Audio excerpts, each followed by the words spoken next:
Hello, everyone, and welcome to Up Supercast, the only podcast on the internet that's collected all 7 Dragon Balls. I'm the Captain Ginyu of this fine podcast, Will, and joining me today, the Goldo, Muzamil. I find myself more of a Jice, but okay. Bad luck, Chuck. The Raccoon, Brandon. Yes, you gave me the right one. My butthole is out. I'm flipping people off. I'm so happy right now. The Jice, Saf. Crikey, mate. And the Birder, Noah. I do not know any of his lines. He's the fastest in the universe. Yeah. Oh, that's right, yeah. That's basically all he did. He didn't really do anything else. And he was not actually the fastest in the universe. No, It's fine. How are y'all doing this week, boys? I'm doing doing great. fine. Thanks for asking. How are you doing, Will? We never ask you. Thanks, Brandon. Thanks. I'm feeling better. I was sick last week. This week it's like 80 degrees outside. I'm gonna talk about the weather for the next hour of this video game podcast. Be excited. Oh, shit. No, I'm good. I'm a little sick because of a thing that I'm gonna talk about later. But spoilers, it rhymes with Smevar. But I want to just get into it this week, boys. We got stuff to cover. Shockingly enough, a lot happened in the last 24 hours. So we're just gonna get right into the news. Why is it always that every week? I don't know. It makes me upset because we record on Fridays, and you think, okay, everything's gonna happen by Friday, and then by Friday it's like, oh, actually, no, we figured things out. Speaking of people that haven't figured things out, you might have heard of a little game that came out called Metal Gear Survive. Mm-hmm. Yeah, Metal Gear's back, baby. It's back, baby. It's finally unleashed from that coward Hideo Kojima. But that game is out, and people are now looking at it, and spoilers, it's hard to believe, I know, with Konami, there are some not great microtransactions in this video game, and I want to go over them. What? I know. So there are survival coins in this game that you can spend up to. Survival coins? Survival coins, very creative. And these are versatile. A lot of things you can do with these coins. For example, you can just pay for a premium boost pack every month for 2,400 coins, which is roughly like $24. And it increases... $24? $24? What a deal. Is this a Honestly, fucking full-price game? Steal. It is $40. You get more experience for your characters. Isn't that fun? You get the time-based things where you send people out on missions. They'll come back faster. But not included in that is an additional survival pack you can buy for $5 that lasts for 4 missions, where they will be less likely to get hurt when out on quest missions that you can send your troops out on. Mm-hmm. And you might say to yourself also, okay, that seems all right. Now, No, but go on. You might say, that's whatever, it's fine. Now, also, there are loadouts like in any video game, right? You know, you have your loadouts that you can prep your weapons with. You get 4 by default, and shockingly enough, to unlock another 5, and that's also just to store weapons you collect, because this is a survival game. It's about collecting things. To be able to have more than 4 or 5 different types of weapons in your warehouse at one time, you have to pay an additional $5. What? Yeah, an additional $5. Yes. And if you might say, well, my build's wrong for this character, I want to try someone new, you can get another character slot, which is nice. You only have to pay $10 to unlock an additional character to play through that campaign with. Just to have another save file. Just to have What? another save file, you have to pay $10. I don't think there's anything wrong with letting the free market decide how good I am in Metal Gear Survive, how prepared I am in Metal Gear Survive. Frankly, yeah, this is Paul Ryan's dream. If your brother wants to play the game, your brother needs to pay $10. You gotta pay $10. Or else You can't even use a different account? I mean, not use a all- different account you know, because the purchase is associated with the account. Also, it's only fair, you know, that that he has to pay for his own shit. Wait a second. Wait, what system is this for? Like both Xbox One and PS4, right? Correct. Probably Yeah. PC. So, if you use your account, and then your brother has a separate account, like a PSN account, like separate PSN account, you still have to pay that $10? To my knowledge, yes, because the save data. I think so because of the save data. Yeah, because also it's always online. It's got some DRM shit. Yes, you have to So they be will connected know. to the internet to play. So my question is, obviously this is bad. Is this the worst instance of microtransactions in any video game? Any console video game? I think Star Wars still takes the cake I in think that Star one. Wars still barely. Does it? This seems worse to Well, me. I don't. Man, it's funny. It's like we take one step forward and then we take 2 steps back, right? Yes. Yeah. I mean, this is Konami. It's Konami. From an empire that's fucking primarily on gambling, I'm not surprised that this is in the game as well. But this feels like they're holding back on features of the game that you have to pay to unlock. Correct. Yes. Pretty much, yeah. You will be hitting the warehouse cap within the first 5 to 10 hours of playing. You will definitely be. I mean, obviously, the save file thing. Whenever you decide you want to play that game again, you're gonna hit that problem. And you know what's the real kicker as well? What? I've been reading impressions and shit like that. The game isn't that good either. The game's just fucking repetitive. That was to be expected, but goddamn. like it's just. Nothing. I mean, there's not a lot to say besides this seems pretty bad. It's not great. I don't know. There's not a way how do we fix this, because it's inherently broken. It is funny because Battlefront 2. The problem with Battlefront 2 is that it has bad microtransactions, but they're in a multiplayer space, so it makes the game inherently unbalanced, right? This game is primarily co-op single player. There is an online component where you try to survive longer than someone else, but it's not direct competition. But it is equally as bad in just a completely different way, right? And it sort of is a thing where it's we mentioned last week with the loot box conversation that microtransactions have the potential to be very bad outside of loot boxes, and it's good to sort of take an assessment of it in all capacities, right? Especially when we have and seeing that there are good and bad ways to do it, like we saw with Sea of Thieves last week was a good way. Here. Not as much. Yeah, we have the exact opposite. Yeah, it's like you're this is totally fine, and then this week we walk in and we're like, oh my god, the house is on fire. What happened? So that's the thing. Unbelievable. I mean, I could say probably don't buy that game. I get a feeling it will be on discount not long. I love this fucking concept. It's Konami was we really need to make money on this. We lost a lot of money on Metal Gear Solid. This would be the best way to recoup some of these costs. And they've done it in the worst possible way. Yeah, it's really weird from a publicity standpoint, because you got to think they wouldn't have they've seen the backlash, right, for this kind of shit. Mm-hmm. Yeah. Even before the microtransactions, though, they were already at a low point coming in, right? They had to prove, you know what? Yes, Kojima's gone, and the main Metal Gear Solid franchise is dead, but you know what? We can prove that Metal Gear is still an IP worth keep going, and they completely flopped. Yeah, clearly. They already were starting at a low point, right? They had to prove themselves that this is the one. They had to prove that, look, we have a reason for Metal Gear to keep going, but they've completely been is there a point to any Metal Gear after this besides remasters? It's not under that umbrella, right? That's the thing, is that as long as there is the guiding hand of corporate saying put these things in there, then no. I think the Fox engine is a super good engine, right? There's a game you can make out of that engine that is incredible, right? Metal Gear Solid 5 in terms of a gameplay experience is among my favorite games that I play this generation, just in terms of stealth and having fun in that way. But as long as there will be people intervening along the way, and getting in their own way, you just can't. There's not hope for it, which is sad. Yeah. So that's rough, right?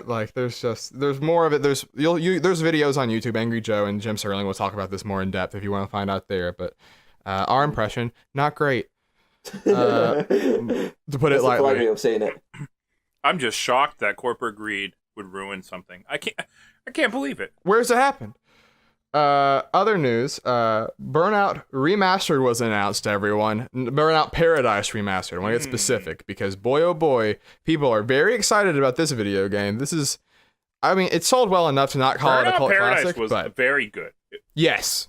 We want to take the time right now to demand EA. I want to look them in the eye and say, you have to include Girlfriend by Avril Lavigne in this remaster, no purchase otherwise. It is That's integral to interesting, the yeah. experience. Yeah. Was Burnout Paradise the one that had Obama billboards?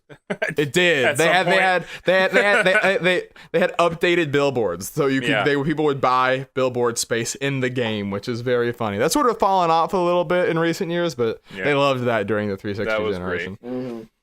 I remember, what game was it? There was like a SOCOM game. No, it was Rainbow Six Vegas. They had ads for the new Motley Crue album when I played it, and I said, "Who is buying the Motley Crue album that's also playing this game?" I gotta say, one of the cool things about Burnout, and I remember playing this on my Xbox 360, was the online like sandbox kind of mode, which was just a blast, right? And you could, smash into people and then become like rivals with them, I guess. Yeah. And there was a cool thing that if you had like the webcam thing for your 360, that it wasn't really utilized in very many games. I remember with Uno, it was very popular on the 360. But with Burnout, it would snap a picture of the person that you smashed into or smashed into you. That is that wow. That's crazy. sounds awesome. It was really Do you- cool. And I then imagine you have to opt in for that, right? They don't just Yeah, do it yeah, without you asking. did. Okay, good. Yeah. It was really cool though, because you would see who smashed into you, and you could chase them down, and their picture would appear above their car. I don't know. That's it pretty was a cool feature. I feel like you run the risk of seeing just a bunch of dingles everywhere, but that's a neat idea. I never did. So Well, hey, that works out actually. yeah. Now, people Uno are better than on we the think other they hand. are. The game, by the way, this one also $40, and it's coming out March 16th, so it's soon, baby. Like 3 weeks. Look forward to it. I might pick it up. Will has an Xbox One now, right? You should get it on Xbox. I should be getting one if someone would send my Xbox One in the mail. Yeah, Noah. I mean, I'm totally What? down to play this game. I'm getting Moose's old Xbox, and he refuses to send it to me for some godforsaken reason. Come on, we got to play Burnout, man. We gotta play. Stream that game. Look It would have up. been a day Yeah. one for me if it was on the Nintendo Switch. That is all I have to say. Oh. I mean, you are in Nintendo shell, so it's okay. Reggie's paying you to say that. In other news, this just happened really fast. I'm just going to plug this as just like a public service announcement. By the time you listen to this podcast, there's a Valkyria Chronicles 4 demo on the PSN store. I love the first one, and more people should play that series, so check it out. Is it only on the Japanese PSN? No, it's NA PSN. Weird. It should be on EU as well. But Isn't look that game forward to coming it. out for the Switch? The game is coming out It for the is. Switch. It is. They said, though they did an interview when they announced this demo where they said, basically they're delaying the North American release to have the Switch version be day and date, and they're like, wasn't this engine? They asked one of the developers, there wasn't this engine designed for PS4. How will it work on the Switch? And he said, we'll find out. So Oh, excited. that's we'll see how it goes. Be That gives fine. me very little faith in this fucking. He'll be fine. We'll give it our best. Now, there's, like I said, not a huge amount of news, though, this week. This is sort of the last story, and I want to lead it into a discussion and a little bit of a game that we could play. This happened last week. Dead Rising, Capcom announced they plan on scaling back the series and downsizing Capcom Vancouver, who's the people who make that game. And they say that from now on, they want the entries to be smaller and more compact, more akin to the first game. Yes. Which is a good thing. I think that's what they should do. Obviously, the downsizing probably indicates that people will be losing jobs, which is always bad. But Dead Rising is a series that I think we can say up to this point, after that first game, 2 was good, 3 was all right, and 4 had problems. But it was sort of mismanaged. And it's a series that was at a high and is now at a low. yeah, man. I remember having after the second game, and I love the second game too. It's really good. Yeah, the second game was really fun. I remember just thinking, where could they go next, right? Because it went from a mall to like a casino Yes. kind of area. Uh-huh. And my thought was, man, I would love to see like a Dead Rising in a theme park, like just Oh, that'd be sweet. Brandon, this was exactly my idea that I had when I heard about it. I thought theme park would be the best. For real, you thought the same thing? I did. I felt like a Disney World, different yeah. kingdoms that you go Right? to. Like different zones. So like a really big theme park, not just like a small one, but so there's different themed areas and like boy, man, would that just be a blast. And it would kind of keep it the same thing. You know how there's stores everywhere? Well, theme parks have that same thing, too. So, it's kind of, man, it would work A lot so of dumb well. merchandising that you could get, like have like the knockoff Star Wars thing where you like get like a toy lightsaber to bonk zombies with, stuff like that. Brandon, the laser sword. Yes, this is what I love very much. You basically just did the first thing of this game that I have, which is sort of there's Marry, F, and Kill, the beloved game that people play with random individuals.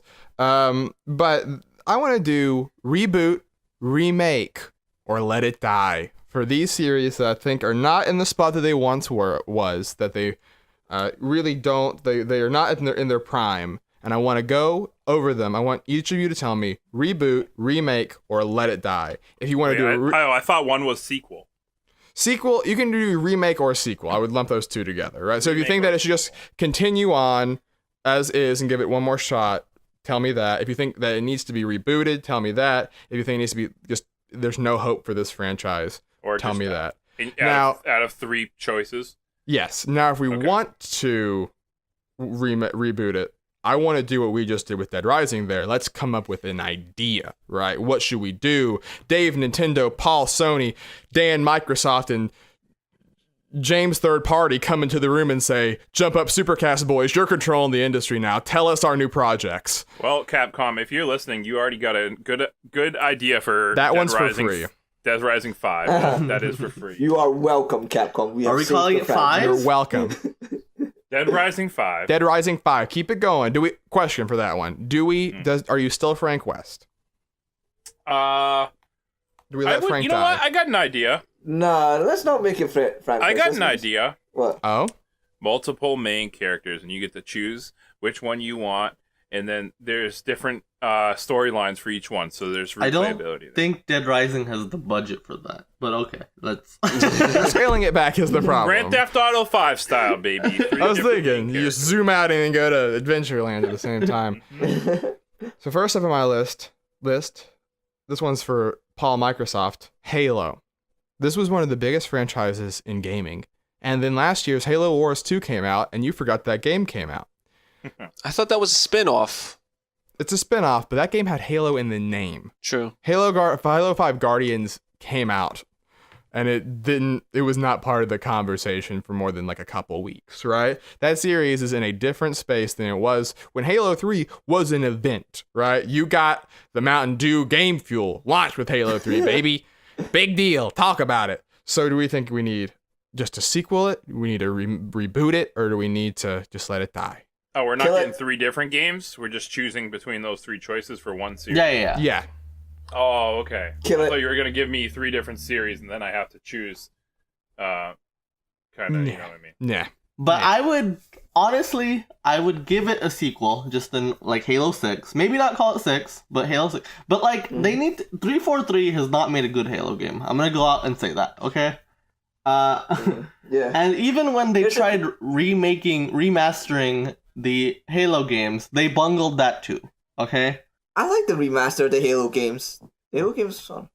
But the Master Chief Collection was a big mess, right? Halo 4 is They're bad. still working on it, which Halo is the 5 weird is thing. bad. Oh, no, I was thinking of the Halo 1 remake that they did. Halo That 1 was a remake was separate good. That was a Yeah, separate that thing was- on the 360. Then there was the Master Yeah, Chief sorry. Collection, Yeah. which, Wow. like, they last week were like, hey, give us feedback on what we should do to improve Master Chief Collection. And it's like, I looked at the date because I thought I time traveled. I mean, I guess kudos to them for keep trying to update that game, I guess. Like, keep trying to fix it, but, whatever. Yeah, you gotta give them that. They're trying to keep it going. Yeah, but it's just like, it's hard I because that ship agree is with sort of Muzzy. sailed. I say sequel as well. But they really need to look at, like, what makes a Halo game special, And really get back down to the basics there. Because, right, I don't know, like, the terrible storylines they're coming up with Halo 5, it's just garbage. No one cares about them. With the Reclaimer shit or some shit like that? Or Like, so supposedly the multiplayer in Halo 5 is on point, but like I think Halo single player is very important to Halo, right? The campaign is extremely important to that franchise. So I say kill it. I want it dead. Wow. Yeah. You Because- can't kill Halo. It needs to die.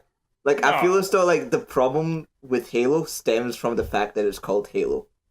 What does Microsoft have left at that point? Like, Hey, I'm not here to help Microsoft. I'm here to help me. No, like, no. The problem How with Halo is like selfish. the main problem with this is like, you know the first trilogy. It was all surrounded by the idea like you're traveling around this world, which is called a Halo, which is a weapon, and the story was explicitly about that sort of thing. Halo 4, 5, and 6 try to continue that theme because it's called Halo. They need to make the story relate to the fucking Halo, which is dumb, and they end up having like shitty campaigns as a result of it. So I feel as though like they might as well kill it or just change the name or try something completely different with it. And that's why I'm saying reboot. Oh, so we're getting different answers on all of this. All right, Yeah. tell me the reboot then idea. Well, I mean, pretty much what Muzzy basically said. You need to go back to its roots, but like do a completely story, like Saf said. But also like, reset just the branch story. off to Yeah. a completely reset the story. Like Yeah. you I think can I would have agree with mentions Noah. here and there what happened in the previous games, but don't stick to it. Like don't force the game to be connected to it that strongly. You know what I mean? Mm. A Sure, detail yeah. that I think that I want to hit is also that like when I think of Halo, I think of a lot of things, but I think of like vehicles is a part of Halo that I think as time got on got less and less de-emphasized, and I feel like Yeah. in the crowded shooter market that exists today, they should like try to leverage more. Right, like the Ghost is inherently just like a cool, fun vehicle to use in a shooter environment. Oh yeah. right? Like the Banshee, like all these Banshee. big. That was like one all of these the cool that weapons. was one of the best things about the first Halo. It made it stand out as opposed to all the other first-person shooters, especially in multiplayer. Yeah, because that's the thing. I'm sure Halo 5 is good, but like my feeling was it was like they are making it too much like the competition, you know? Like it doesn't really Halo doesn't differentiate itself from other first person shooters when it totally can, you know? And yeah, I think you're totally right with vehicles. Like vehicles is such a great way to really make it like this is Halo, you know? This is not like Call of When it Duty first came knockoff. out, it did.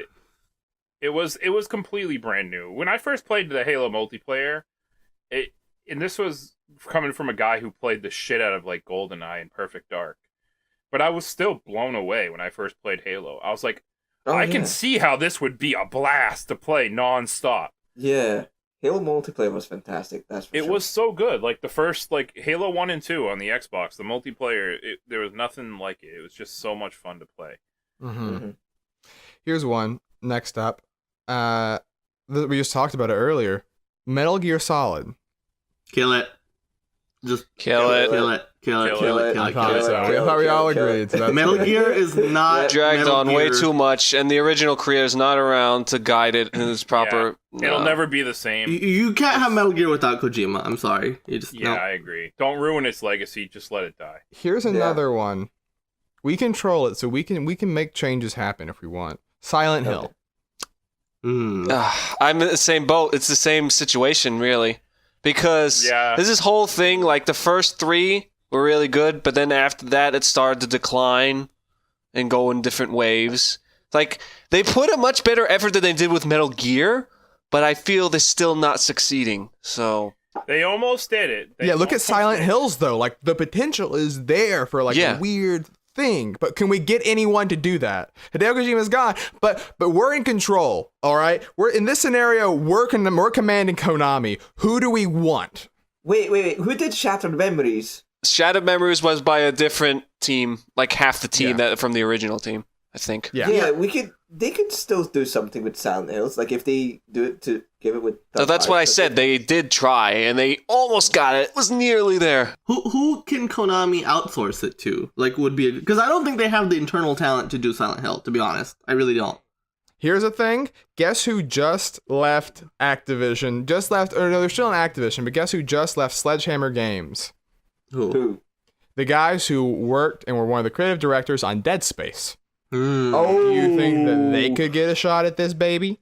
They got that body horror thing going. They got the body horror thing going on. It's just the psychological element that they really have to hit. Maybe. Well, like, they did a good job with the first two Dead Space Mm-hmm. games. They did a really good job of building suspense.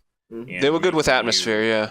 Yeah. It was. They're very. And very also, good. like the clues that they had with this game as well in the first one, they were quite well placed.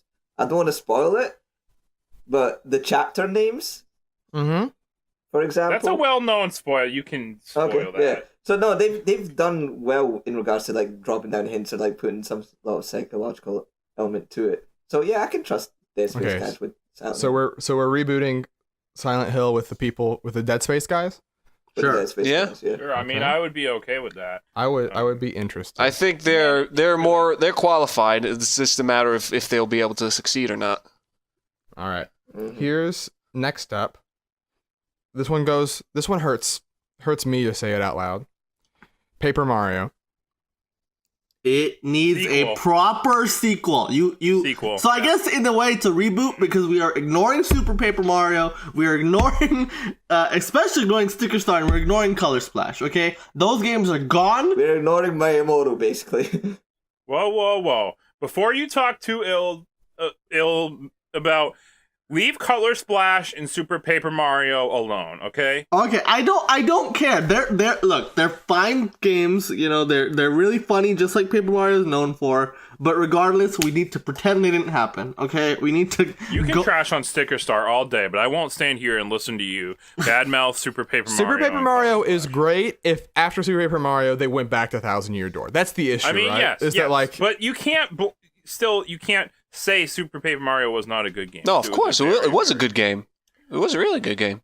Okay, but I want a Paper Mario game that's in the style of the first two. That's the important thing here. So okay? do I. So do I, my good friend. So you But reboot it. Please be nice to those two games. They Make don't sure there's deserve. partners. There has to be partners. I need a proper level up system. I need the great turn based system from Thousand Year Door. I just make Thousand Year I Door agree. again. Well, Not literally, that but style. But yes. do we I just agree give it back to 100% intelligent with that. systems, or do we think? yeah, these yeah. people are I gone? think they Yeah, can still yeah. do that. Yeah, and also though, I would want it to have more of a, what's the word I'm looking for? I guess the tone of the first game.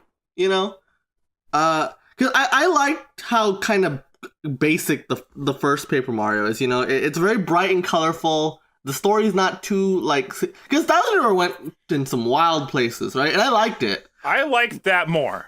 I like it, but I think I would prefer a more down to earth Paper Mario 64 style, you know. And I want the bright colors of the Mushroom Kingdom, you know, not literally the Mushroom Kingdom, because then they'll just make a generic game, but you know. Now, in this scenario, I'm going to give you a name. I want this person helping manage this stuff, localization especially. I want to get him. He's doing stand up now, but he's worked with Nintendo in the past. Mike Drucker. He did Kid Icarus Uprising. yes. Get him back in there, all right? Because Kid Icarus Uprising is like the second best translation that Nintendo's put out besides Thousand Year Door. They're 1 and 2, and that guy can do it. He's funny. He gets jokes, and he gets that style of humor. I want it. I'm into that idea very much. Okay, so we believe that series can be redeemed. Yes, Yes. absolutely, Can 100%. easily. I don't think it's that hard to redeem it. Mm-hmm. This one is harder, I would say. Mass Effect. Kill it. Reboot it. Reboot it, yeah. I think you reboot it in like 6 years. Actually, just remake the last one. Bioware. I feel people would be happy with that Andromeda? if they just remade or rebooted the last one. Yeah. Andromeda? Yeah. Really? What? Try to fix their I've- mistakes. No, that game is inherently broken. We Mass move on Effect from that needs game. to not be open world. No No, open kill- world Mass Effect. No, Get rid no, of that shit. No, kill it. I've changed my mind. Kill it. Because the original guys that were with Mass Effect are gone now. The game's gone to shit. It's been... Just kill it. Just kill it. They have Well, nothing to do no. with If you stuck to the roots of the series, it's fine. I would say sequel. Just don't do this open world bullshit. Mass Effect is not a game that needs this. Yeah. Why do people have to think that open world is the only way nowadays? Like, for an RPG series like this, it does not need it. I feel like the core concept of Andromeda, what they pitched it as, which is like, this is the first time that people are coming in contact with aliens, is really interesting. And I want a game that like actually does that instead of like because the original pitch of that game was like, you're meeting aliens for the first time, you're exploring outside of our galaxy. And then it's like, no, actually your dad went before and was really famous, so everyone actually already sort of knows who you are. And like I want to see the first time when you like see an alien and you're like, I can't even tell what that is. Like, what is this weird thing? Like, I want it to get weird sci-fi, right? Because that would be cool and unique. Mm-hmm. But I don't think that you could just do like Mass Effect 1, 2, 3 again, because I think that was such a complete story that it's hard Can you actually make a decent that type of story in a video game though? It's hard. I mean, I don't know. I think it's possible. Like, realistically speaking, is that even possible? Because there's got to be some gameplay in it. You can't just... No, I mean, yeah, there will be gameplay, but I think that like part of it will be like that, like instead of it going like to giant space stations, you're doing more of the like venturing out on or venturing out just on like barren planets, right? Like not knowing where the life is and finding it on your own, sort of, you know. And then when you get there, figuring out how to communicate. I mean, I don't want to say No Man's Sky, but like yeah, no, because that's the thing that I jumped to as well. Yeah, like, don't do that. Don't do that. We'll see. We'll see. We'll see. Let's see. Next, I like that story idea, but I don't think that's ever been something that's been possible to explore in that video game style setting. Mm-hmm. Unless it's like something that's more story focused than game focused. Mm-hmm. It's hard. That one's hard. Yeah. Last up, sort of similar in that it was a big story-focused game that busted on the scene last gen. BioShock. Sequel. I say sequel, but not. It doesn't need to be related to the other game. So reboot. Well, reboot, but not remake the first one. No. No, when we say reboot, we don't mean that. But do you mean like? Well, when I think of reboot, I think of retelling the same story. I wouldn't say that. It's not that. No. Well, I mean, I would say a new game, in the same vein, but it doesn't have to relate. Yeah, no, I get what you mean. Like a Final Fantasy style. Like, you know, you got Final Fantasy 15, which is different to 14. So would you make it more like the first BioShock or like Infinite or something completely different? Man, they're both really good. Well, I think in my mind the separation between a reboot and a just sequel is that Infinite, spoilers, it's been years, but Infinite, it does tie back into one at the beginning, right? That whole idea, right? Like there's that. Well, that's fine. But like, you can do that. Sure, but then like a reboot would just be like you keep that same idea of like the one city, one lighthouse, one man type thing, but you're not beholden to like Rapture exists in this world and also Columbia and alternate timelines. Like it would be removed from all of that stuff. Mm-hmm. Just keep the series going. Okay. Definitely don't kill BioShock. What? That's great. Because BioShock 1 uses a lot of Art Deco style influences. Obviously, but Infinite uses a lot of like Americana art style and jingoistic sort of look to it. What do you want like the city of BioShock for? Like, what do you think would be a unique look or like time and place for that game to take to be a part of? Question.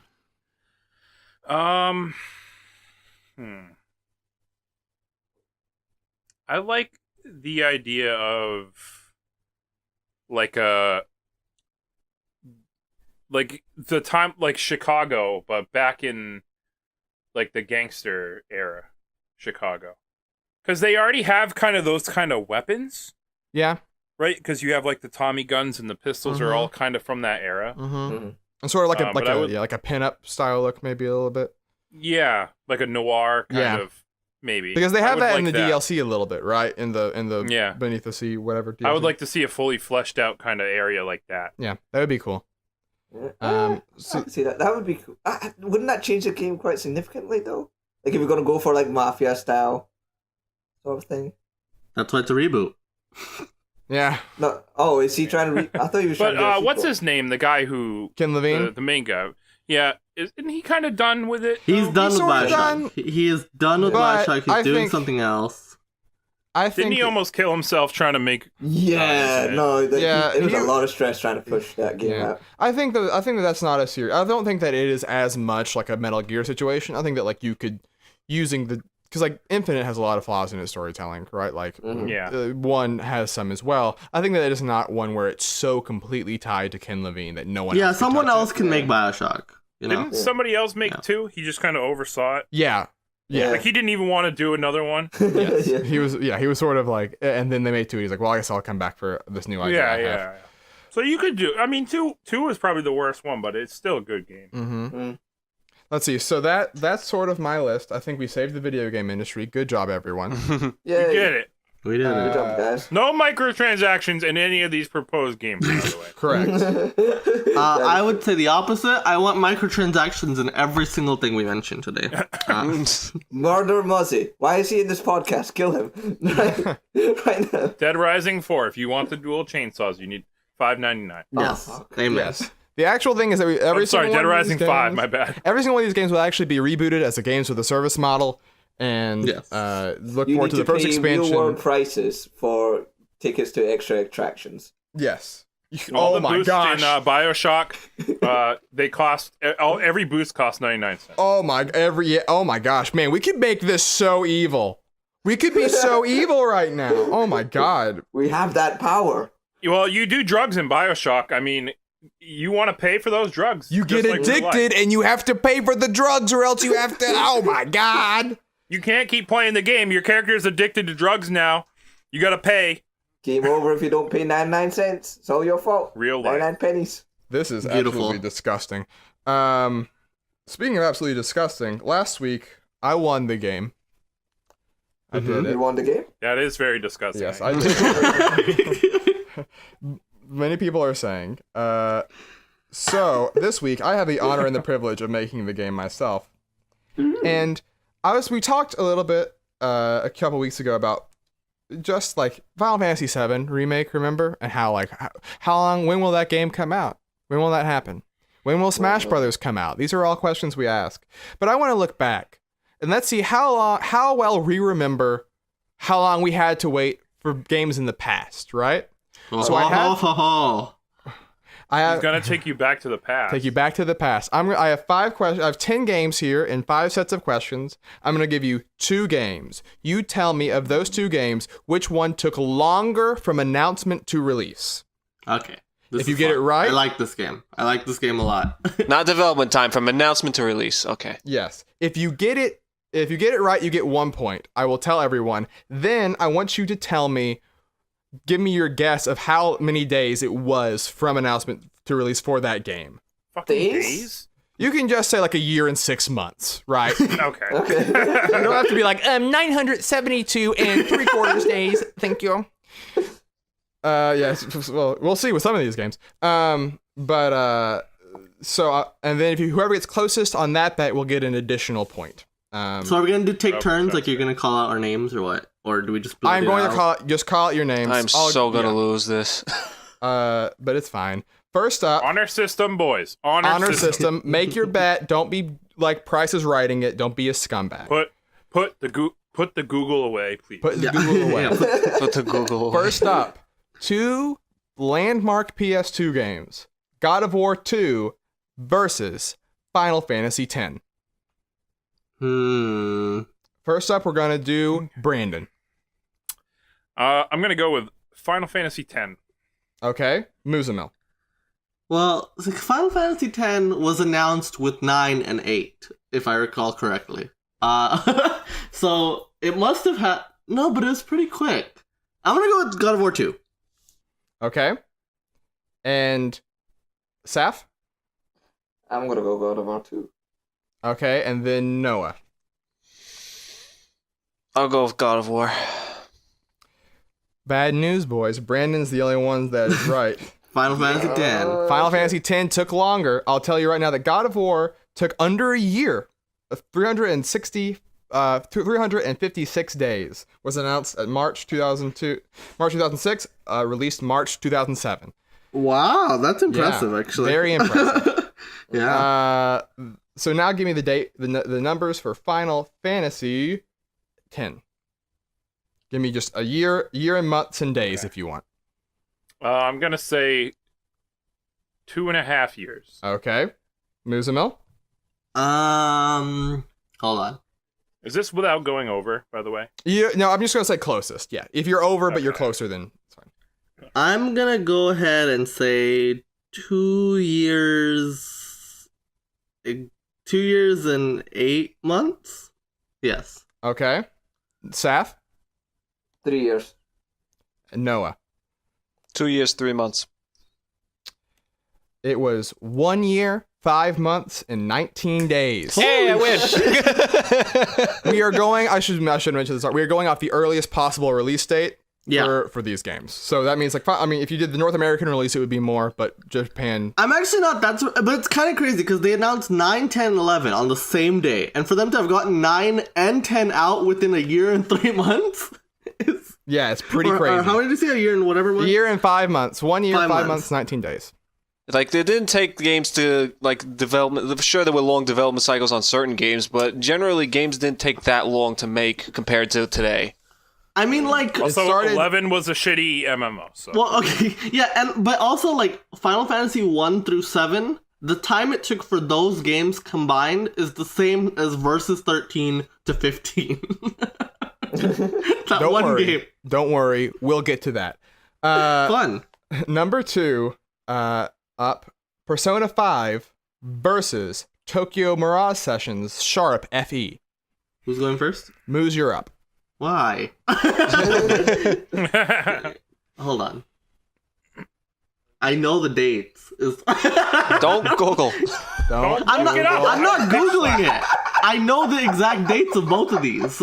Don't be a scumbag. I'm doing the math. Hold on. Whatever. I think it's... checking Wikipedia, but yes, let's see. When was Persona announced? No, it's Persona 5. It's Persona 5. We're gonna need you. Okay, it's Persona 5. All right. I think. All right, Saf. Tokyo Mirage Sessions. Noah. We're saying which one came out first or latest? Which one took the longest? Those one took the longest. Between announced date and release. Yes. Date. I'll go for Persona. And Brandon. I remember Tokyo Mirage Sessions being announced, and it took a while. But I think, and I didn't really follow anything about Persona 5 really, so I don't know. But I think I remember hearing that took a while too. So I think this is probably pretty close. I'm gonna still go with Persona 5 because I remember a lot of people bitching, and it also got delayed. I swear, if Tokyo Mirage Sessions came in 2014 or some shit like that, it is Persona 5. Yes. Okay. Tokyo Mirage Sessions took 2 years, 11 months, and 3 Yeah, days. because it was announced in January in a Wii U Direct where they like blew up everything, and it came out in December of 15. I remember. Yeah. Wait, no. Huh? I effed up. Did you F up? I effed up. The answer was Tokyo Mirage Sessions. So, Oh my god, what the fuck? Saf gets the point. We'll just do Persona's date. Just tell him, guess for Persona 5. What, 2013, 2014? Now I know it's less than that. Well, guess. So we know it's less than 1,095 days. So It was announced in 13 and came out in 16. So yes. I'm gonna So say give me- exactly. I'm gonna go with 2 years, 9 months. I think it was December. All right. Saf? 3 years? I'm just gonna go with the same one. 3 years? 3 years. All right. Yeah, just gonna say Noah? 2 years, 10 months. And Brandon? 2 years, 8 months, baby. Noah gets it. It was 2 years, 9 months, and 22 days. So 8 days off. Oh, I was like, what? I said 9 months, but wait. What was the answer? 2 years. It was 2 years, 9 months, and 22 days. So wouldn't I be closer? He guessed 8 months, didn't he? No, he guessed Oh, he 10 said 10. months, so he was 8 days Okay. away. Yeah. Yeah. Okay. So right now the score stands at Brandon with 1, Saf with 1, and Noah with 2. What? I'm in the lead? Holy shit. You're in the lead. You got both of the guessing of the numbers The right. dates. While Good getting job, the man. actual games wrong. Let's see. Next up we have 2 last gen games. Halo 3 versus Skyrim. The Elder Scrolls 5 Skyrim. That was Oh, like 2 gens. I have ago. no idea on this one. All right, Saf, you're up first. Halo 3. Oh no, Halo 3 was on the 3. Saf, you're up first. I'm gonna go for fucking Halo. Halo? All right. Yeah. Noah? I don't know anything. I'm gonna go for Skyrim. Okay. Brandon? I'm gonna say Skyrim. And Moose. I think it was Halo. Saf and Moozamil are correct. It was Halo. Damn Elder it. Scrolls 5 Skyrim, less than a year, 345 days. Yeah, that's Bethesda loves doing shit like that. They're so into the whole like. Yeah. They announced it at the Game Awards 2010, and it came out 11/11/11. That's how you can remember. Yeah.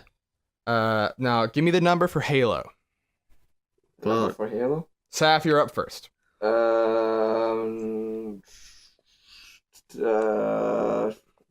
years. 5 years. No. Give What? it 3 years. 3 years. You're going with 3 years? Okay. Yeah.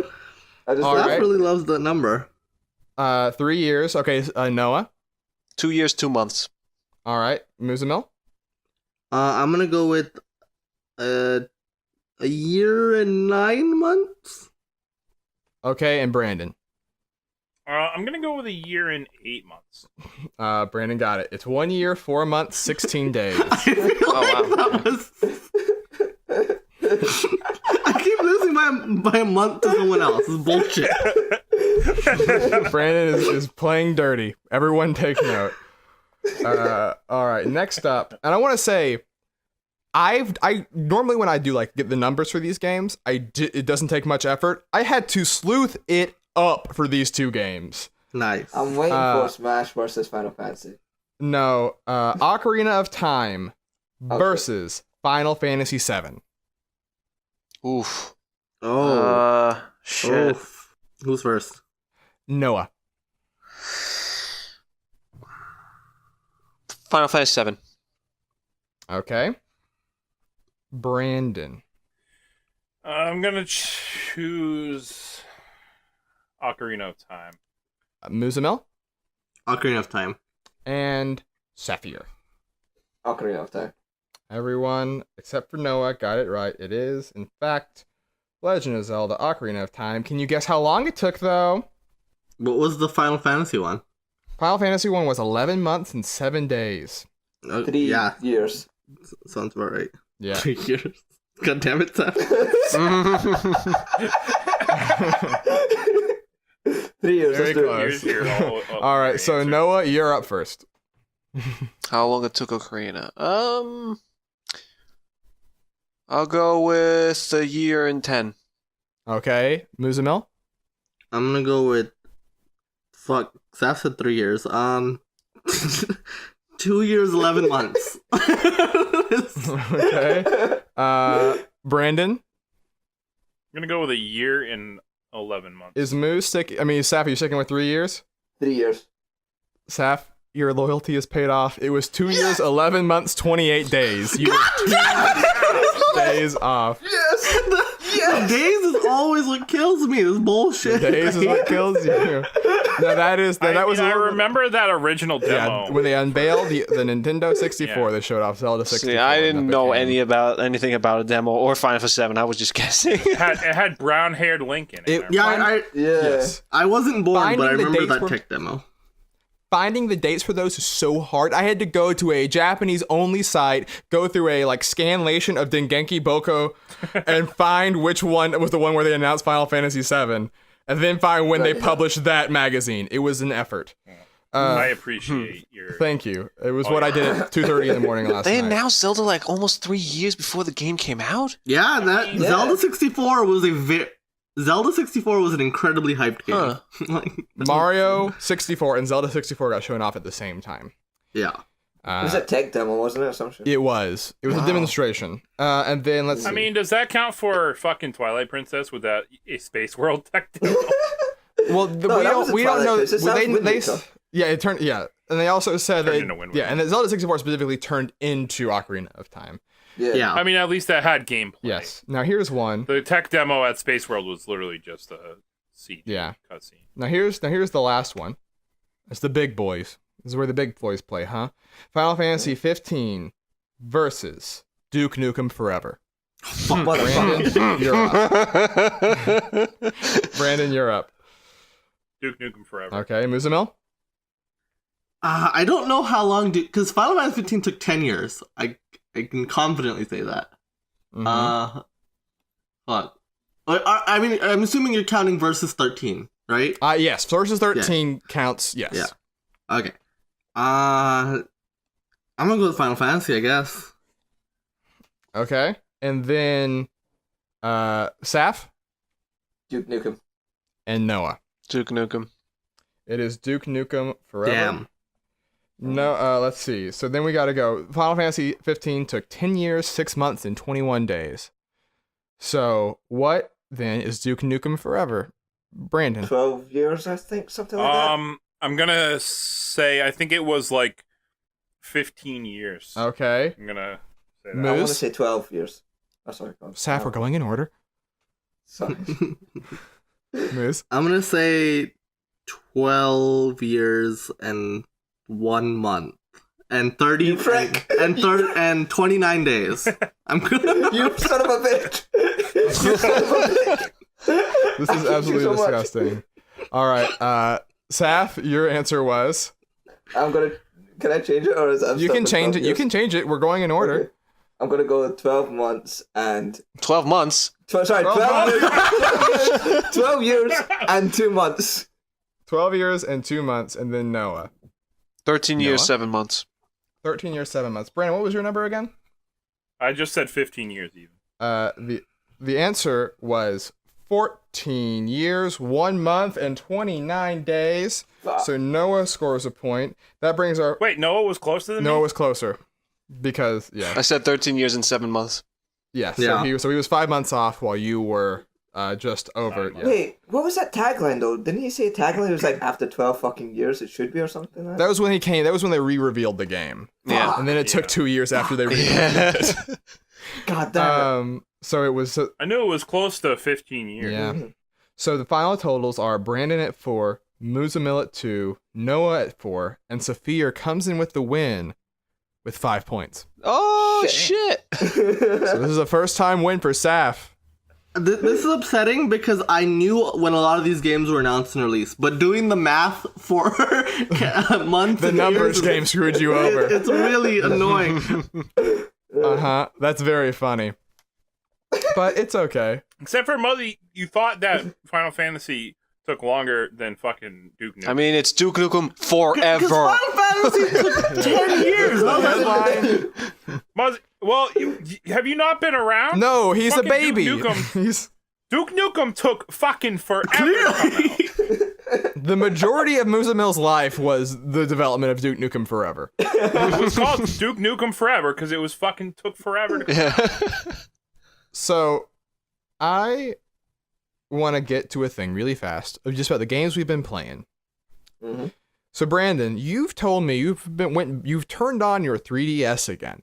You poor sad man, and you are Busted it off. you are playing a game called Miitopia, which viewers may recall, listeners may recall, came out last year. It is I guess it's in the style of Miitomo and Tomodachi Life, right? And that uses Mii's to. Yes, in that alone, basically. Okay, so talk to us about Miitopia then. Okay, funny story about Miitopia. Last Friday, as we all know, Bayonetta 2 came out on the Nintendo Switch. Mhm. And I walk into Best Buy to pick the game up. And I walk by the 3DS games. And out of the corner of my eye, there's Miitopia. And I've thought about buying it for a long time.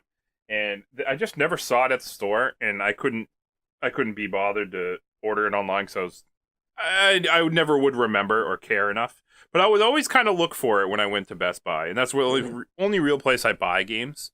Because 20% off Gamer Club Unlocked, if you don't use it and you buy a lot of games, you're a dumb idiot. So I walk by and I'm like, oh shit. I'm like, they got Miitopia now on the shelf. I'm like, they must have just got some in. So just an impulse buy. I fucking pick it up. And wouldn't you know, I have not played Bayonetta 2. I mean, to be fair, I've at least played it before on the Wii U. But I was like, I haven't played it on the Switch yet. Mm-hmm. But I have been playing Miitopia all week. Mm-hmm. Really? Yeah. So from the stuff I've seen, so your party members, all the faces of all the characters get stolen, and their faces are the Miis that are on your 3DS. Kind of, yeah. They just take random they take ones from online Sure. too. So who is your party right popular now ones. then? So my party, I am actually doing a Jump Up Supercast party. Ooh. So right now I've got me, Saf, Noah, and Muzzy. That is my 4-man party. I'm hurt. Well, as you know, you were not on my 3DS friends list. It hurts. Because he doesn't like you, of course. Yeah. Still hurts. Doesn't change the And fact. I couldn't insert you into the story either. I mean, I could have made you the big bad. But Ooh, that would be nice. But like I said, I didn't. that's fine. So hold Do I on. still cross-dress in that game? Because the most you've shared about me in that game is that I love to cross-dress. Yeah. I mean, Well, you're true to life. You're the chef. So there's a ton. So there's a bunch of different character classes, which is cool. I think there's like 8 different character classes, and you pick for each of your character classes. When you get a new character, you pick which one you want them to be. You pick the me. You pick what character class, and you also pick a personality trait for them as well, Oh, which shit. will affect different stuff in battle. So, like for example, I'm a cool I'm a laid back warrior. That's me. I got Noah, who is a cool mage. Yeah. I got Saf, who is a cautious chef. I think that adds up. And I got Muzzy, who is an airheaded thief. That's really good. That's like actually perfect. Oh man. Well, wait, what was the adjective? Airheaded You're- thief. Airheaded. Airheaded Okay, thief. yeah, You're an nice. airhead. Nice. That's very So good. like, it's very cool. There's a lot actually. Like, it's a very simple game in terms of RPG. Mechanics. The mechanics are very simple, but there's a lot of layers that go into it. With each class has different stuff. Obviously, RPG, they all have different strengths and weaknesses. They do different stuff. But the cool thing is when you pick their personality, that also affects stuff in battle too. Like Muzzy, because he's an airhead, will go over to the enemies and start chit-chatting with them, just like shooting the shit. And then it will distract the enemy. Like, the enemy will be laughing at a joke he said, and he'll lose his turn. This stuff is like very that. good. This sounds very good.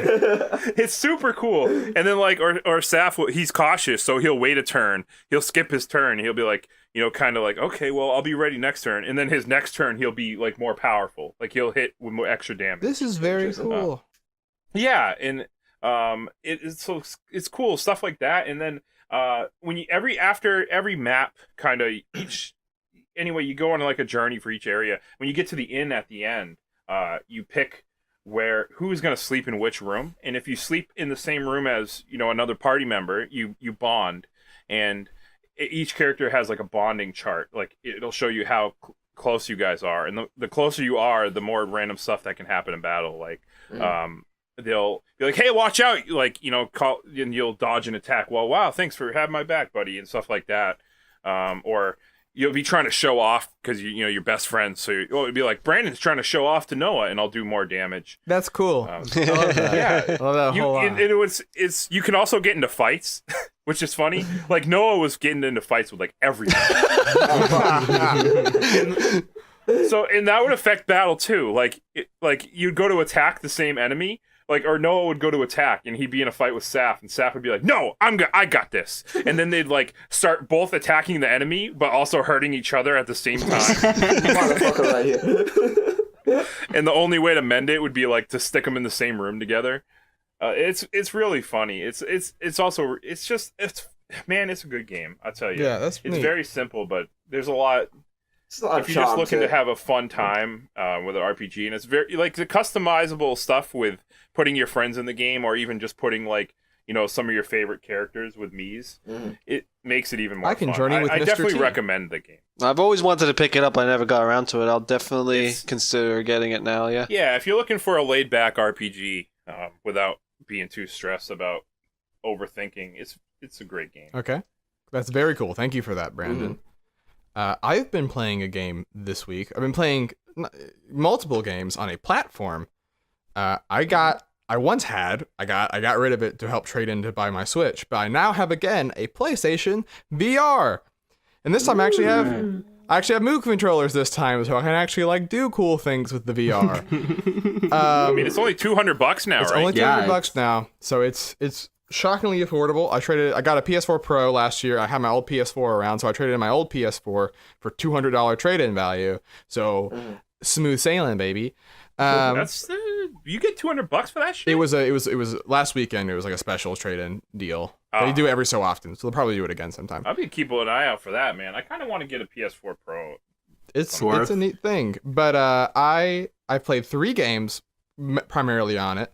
I've played Cat Lateral Damage, a game where you play as a cat and knock things off of shelves. Nice. That sounds like my dream. Pretty good. A game called Wildlands, and the main event, Super Hot VR. I want a PSVR just for this game, Super man. Hot. I want to first get to Cat Lateral and Wildlands because the answer that the PlayStation that VR people have found for locomotion in games that is not where you're just stationary, I don't quite get. Move controllers don't have analog sticks on them, right? So they basically just have they have the 4 face buttons, and you use it to either strafe left or right or move forward and backwards. And then you can also use it to just like automatically shift your view if you can't turn, right? But they want you to primarily just shift your view by physically turning around, which requires a lot of space.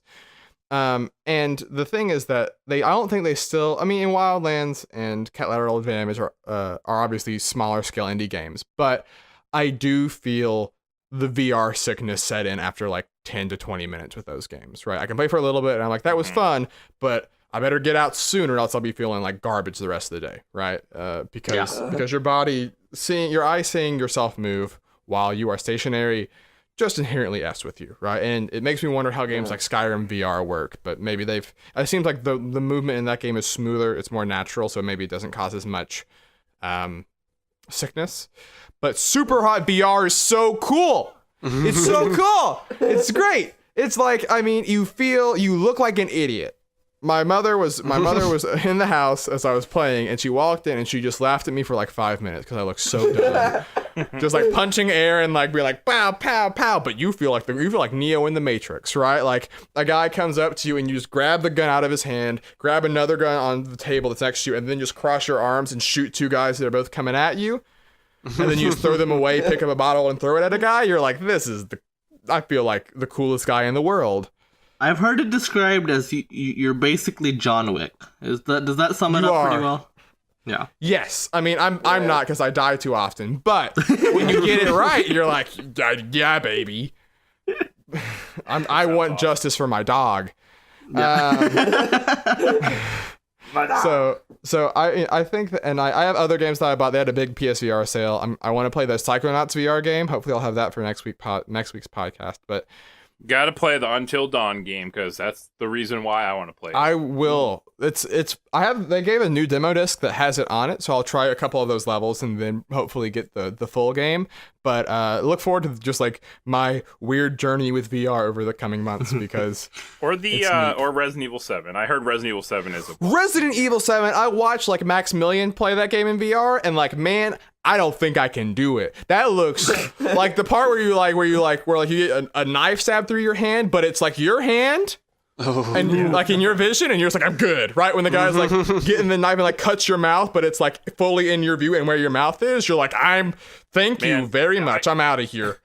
Even playing Resident Evil 7 non-VR is one hell of The bug part? Nah, man. No, ma'am. Oh, shit. That's why they put warnings. They don't. Isn't the beginning of that game has a warning? It's like if you feel too stressed, you just need to stop because stop. VR already is stressing just inherently because your body is more tense because you're you have to be physically looking around.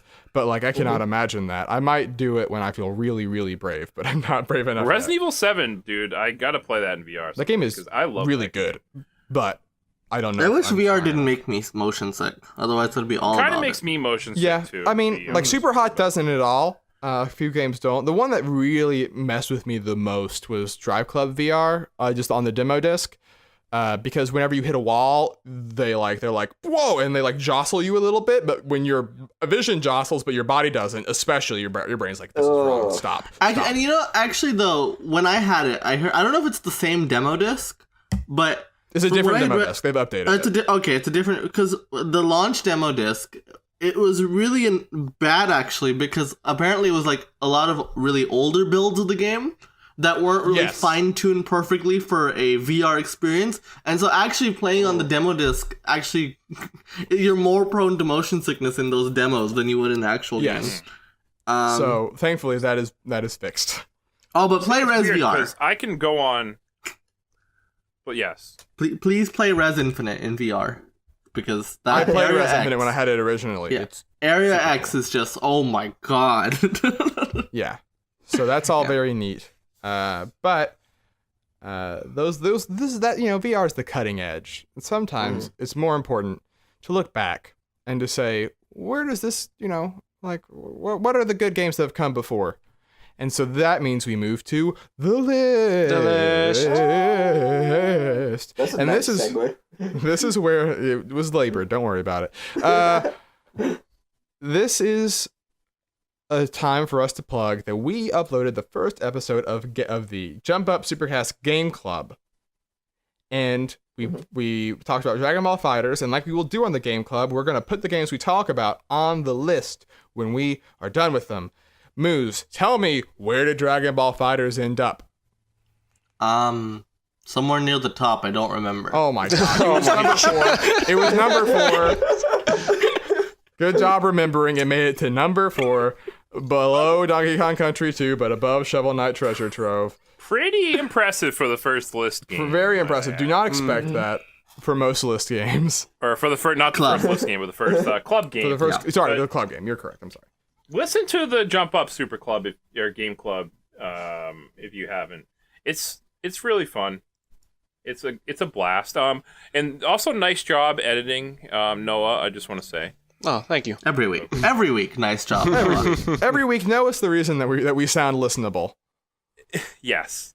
If you want the definitive version of the Game Club, definitely watch it on YouTube because you get gameplay with us talking. I mean, I know our voices is usually good enough, but you know, you get gameplay footage too, so that's pretty cool. But speaking of Noah, he is the one that gets to bring us a list game this week. Noah, what do you have for us?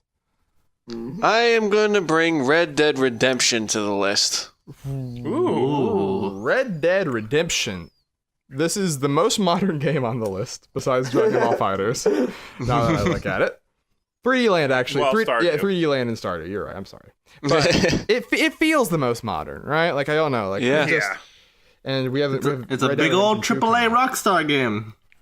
Noah, tell us how you feel about Red Dead Redemption.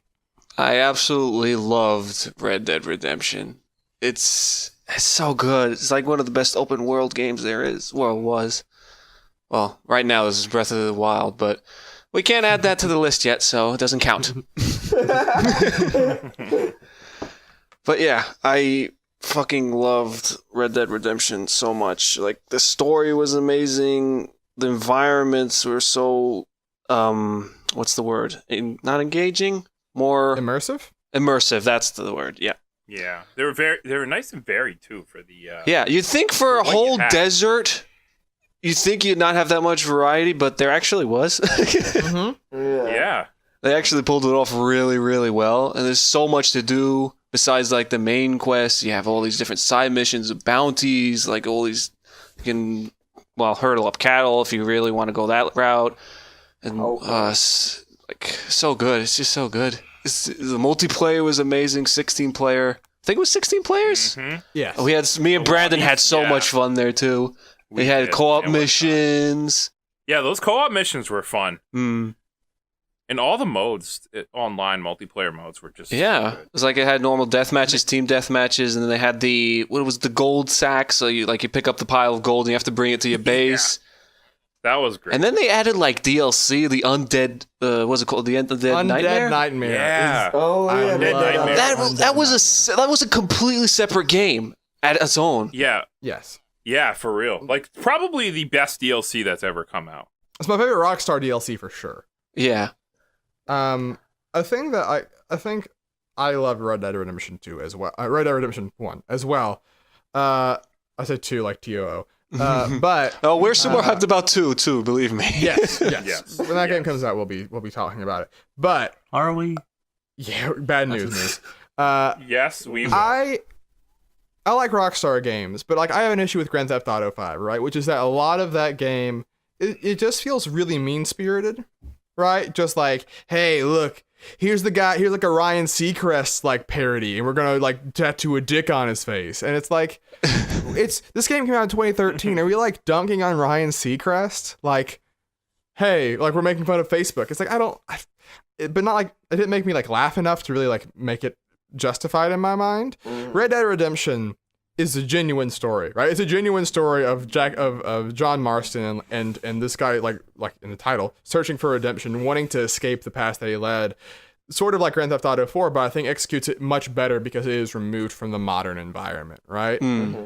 Because with the Old West, there was this chance, there was the imagination of escape, right? Of just going off on your own and being isolated and like getting to explore this untamed wilderness makes, I think, for a more interesting world, at least in my opinion.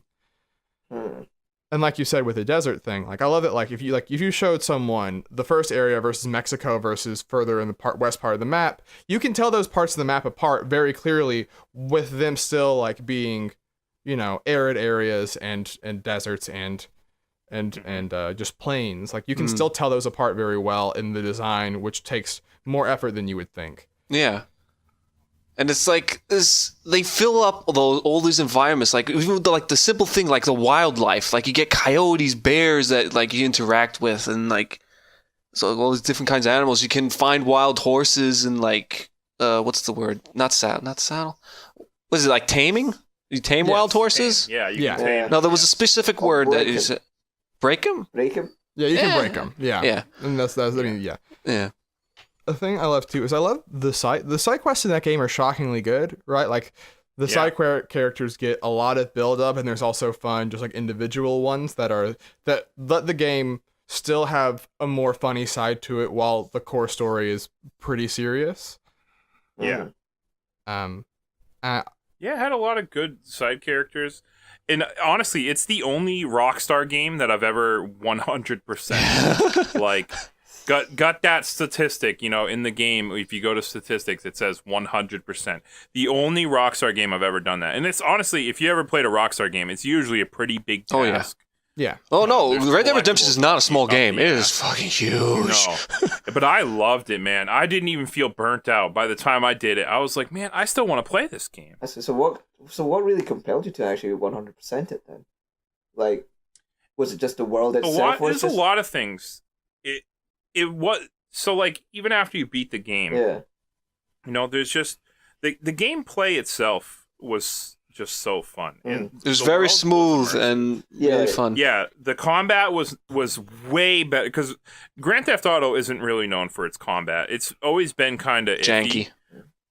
Yeah, but this game, it really made that combat feel a lot more fluid and more in place than it did in a game like Grand Theft Auto. So, the combat was fun. The shootouts were great. Even riding a horse felt fluid. It definitely the best horse riding mechanics that I've ever been in any. Oh yeah. Yeah. And just the world was so immersive. I wanted to explore everything and find everything there was to find. And it just kept going. It just kept me going. And then the multiplayer on top of that, man, just playing online with your buddies and getting bounties on your head and going around and just getting chased by lawmen and then getting stranded on top of a building, not knowing what to do.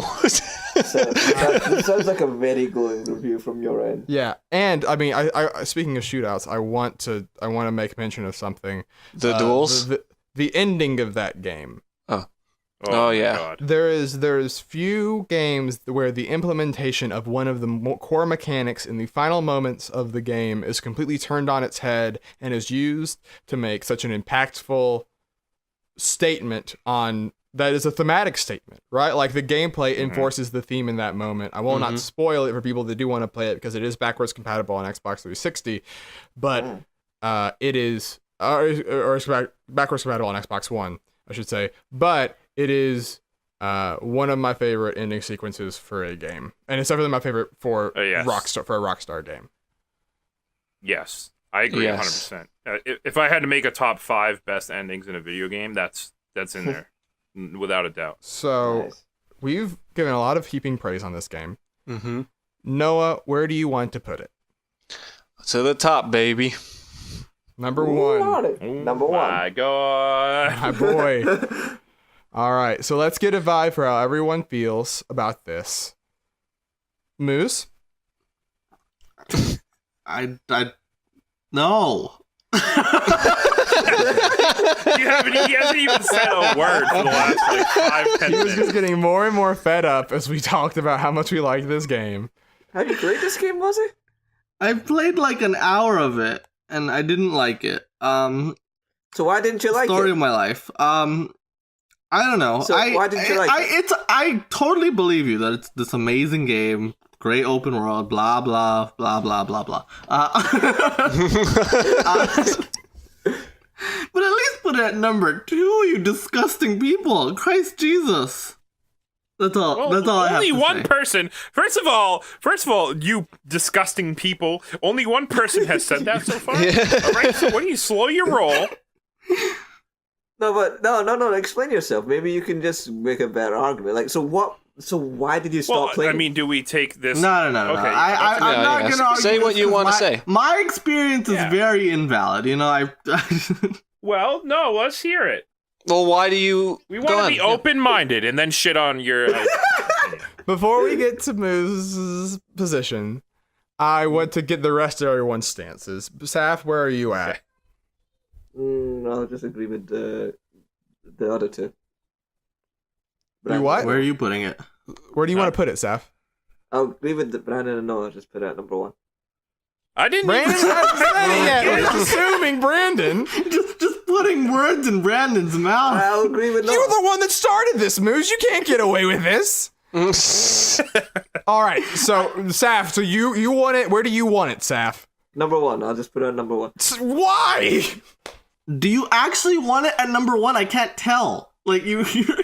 Seems like a very compelling argument that Noah makes. I hate you. All right, Brandon. Where do you want to put I it? can think of. There are very little flaws that I can think of this game. And if you had any points that you could make to like point that out, then sure, certainly you can do that. All right, but Brandon, where are you at, Okay. Brandon? there aren't a lot of flaws in this game. It's a very good game. That being said, I'm gonna say number 2. I'm willing to say. I'm willing to say number 2. Why?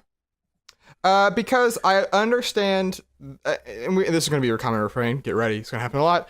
Red Dead Redemption. I love that game. It has a lot to it, but I would say that there are flaws in the game. I do think that sort of the midpoint of the game, the story can lose a little bit of its thrust. In terms of what you're doing, hunting this gang, you sort of get rope-a-doped around a little bit. You get caught up in this like civil war that you don't really ever like understand why you're doing it.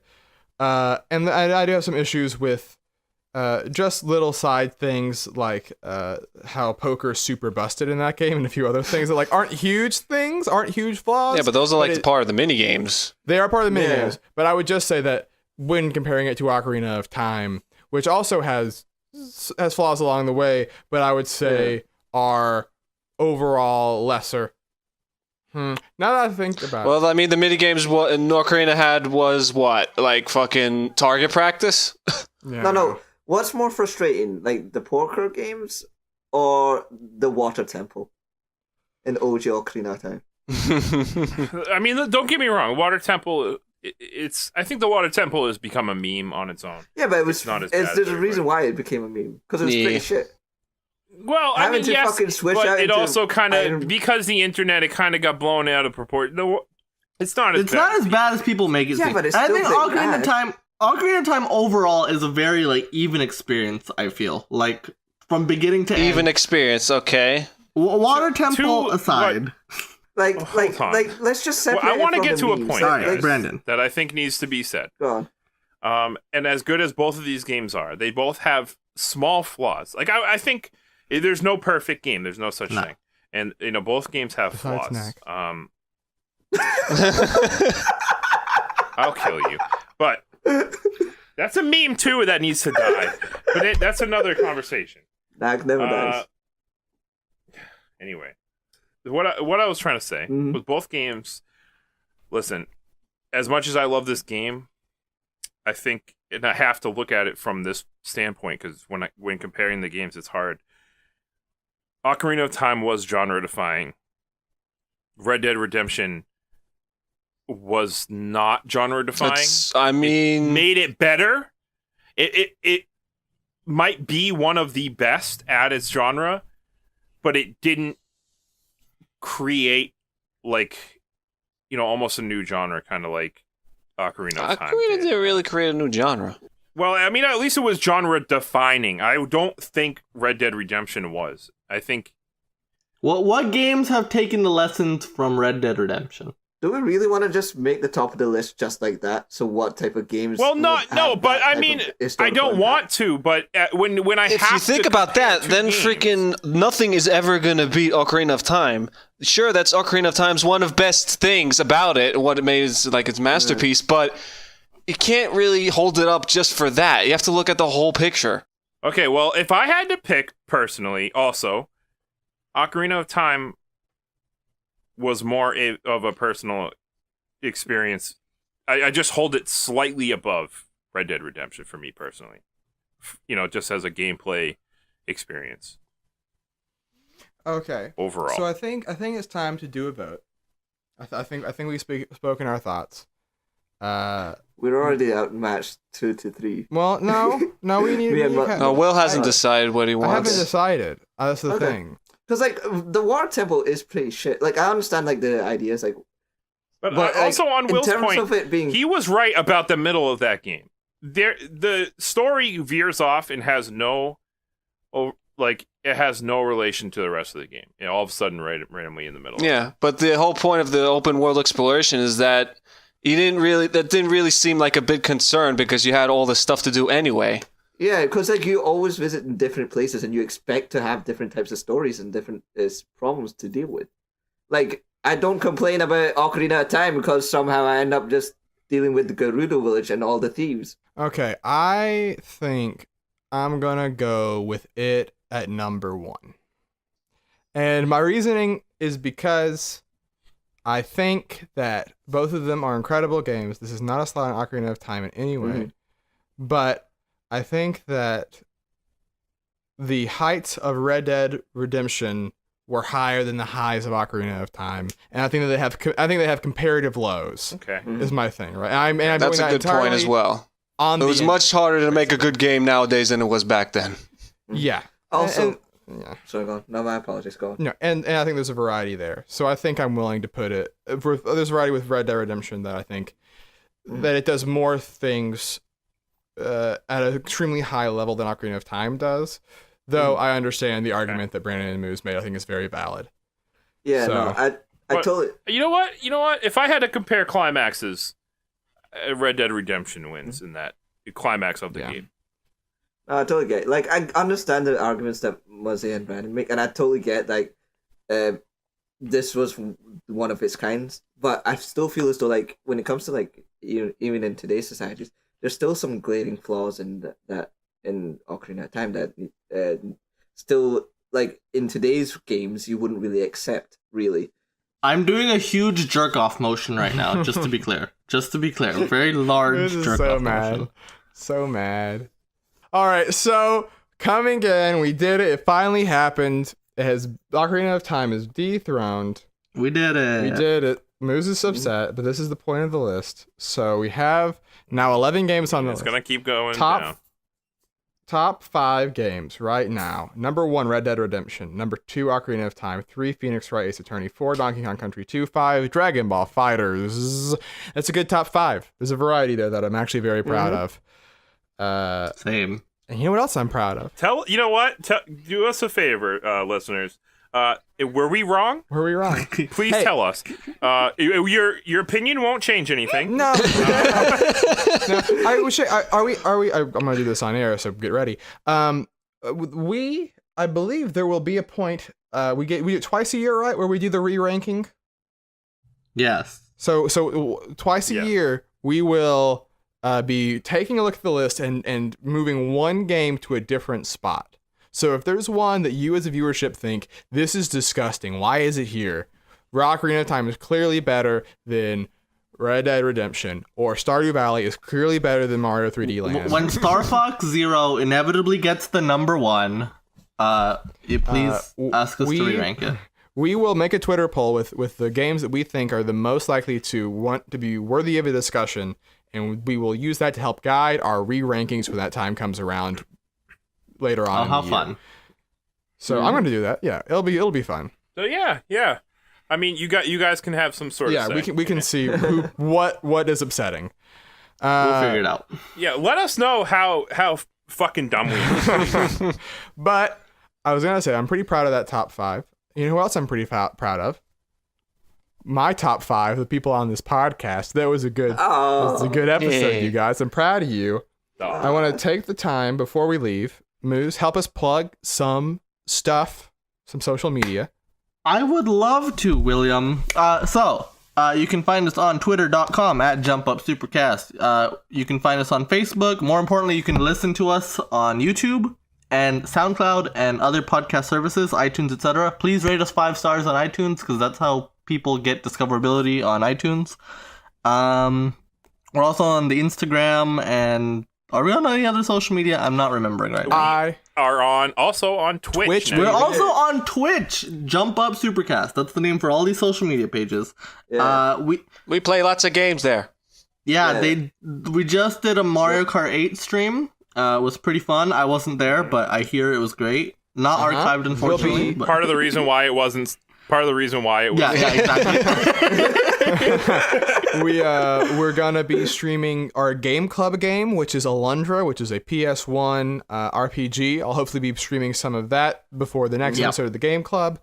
And I think Saf wants to start streaming some Terraria on a semi-regular basis, so that'll be fun. He has over 300 hours in that game, so you'll get to see a man who's experienced in it. And maybe some of us will join in to do online. He can guide us like a proud papa through the mysterious 2D lands of Terraria.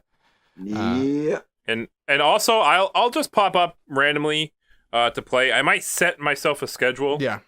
If you do, you will find it on the social medias. Oh. And so feel free to join us for just playing some games and talking about video games, just like we do every week. Yep. I will pretty much never stream, but you'll find me in chat. But anyway, yeah, we're he might be in the call for online games. Yeah, but find us, and also we just did the Jump Up Super Club. They plugged it earlier, so just look for that. That's in the same every 2 weeks. Every 2 weeks. Every 2 weeks. With that, that's an episode. We want to thank you all for listening. We want to thank all of you for, like Moose said, liking, comment, subscribe, all that other stuff. And remember, stay golden, Pony Boy. I don't know. That was from The Outsiders. I don't know why. Well, Ben Affleck. He's my favorite guy from Boston. Hey.